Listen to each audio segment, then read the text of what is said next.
Hali gani mwanafamilia wa channel tupendwa hii hapa ya Bizoza Media, yale yanayosemekana kuhusiana na kuvunjika ndoa ya Azizi Ki pamoja na dada yetu Hamisa Mobeto hii ameweza kudhihirika, na hii ni baada ya mama mkwe wa Hamisa Mobeto kuweza kuanika ukweli ambao watu wengi hawakuweza kufikiria kama haya yote yangeweza kutokea, na wengi wao waliweza kumsihi sana mama huyu aweze walau kuwa hata na aweze kuwa hata na kauli nzuri, kwa sababu ameweza kutumia kauli ambayo imewafanya watu wengi wapigwe na butwaa. Cha kwanza, alimuita Hamisa Mobeto ni malaya, kwa sababu amekuwa ni mtu ambaye kila mwanamume ambaye anamtamani yeye hupita naye.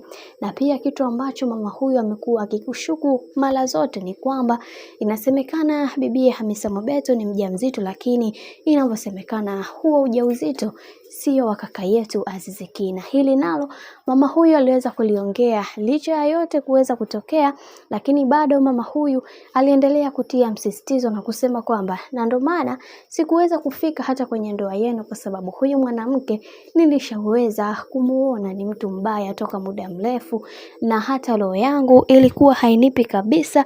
Nilikuwa najua kabisa kwamba mtoto wangu naenda kumuingiza kwenye shimo takatifu, lakini ndio hivyo, sikuwa na namna, kwa sababu nilikuwa naona mapenzi yao yalivyokuwa yanapamba moto. Maana ilifika kipindi mpaka mwanamke aliweza kujilipia mahali yeye mwenyewe. Hili jambo nilishangaa sana, kwa sababu tamaduni zetu sisi kama sisi hatuna hizo desturi za kuweza kujilipia mahali mwanamke ili uweze kuolewa. Sijajua kwa upande wenu, lakini hii kwetu ni ajabu sana. Lakini mama huyu hakuweza kuishia hapo, akasema kwamba simuhitaji kabisa kuweza kumuona katika maisha yangu, kwa sababu ameharibu maisha ya mtoto wangu kwa kiasi kikubwa sana. Hili jambo limekuwa likiniumiza na kunifanya nikose amani katika kipindi hiki, kwa sababu mtoto wangu pekee ndiye ambaye ninaomwamini na natamani kuweza kuona akifika mbali zaidi. Sasa ameweza kuingia katika mtimbwi,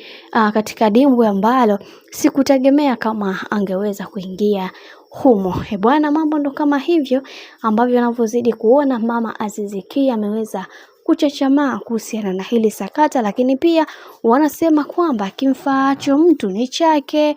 Kwa hivyo mama huyu ana haki kubwa ya kuweza kumtetea mtoto wake kwa hiki ambacho kinachoendelea kwa sasa. Tumpe pole dada yetu Hamisa Mobeto, amevunja ndoa yake kwa mikono yake miwili pasipo yeye mwenyewe kuweza kutambua ni namna gani ambavyo atakavyoweza kusolve matatizo yake yeye kama yeye.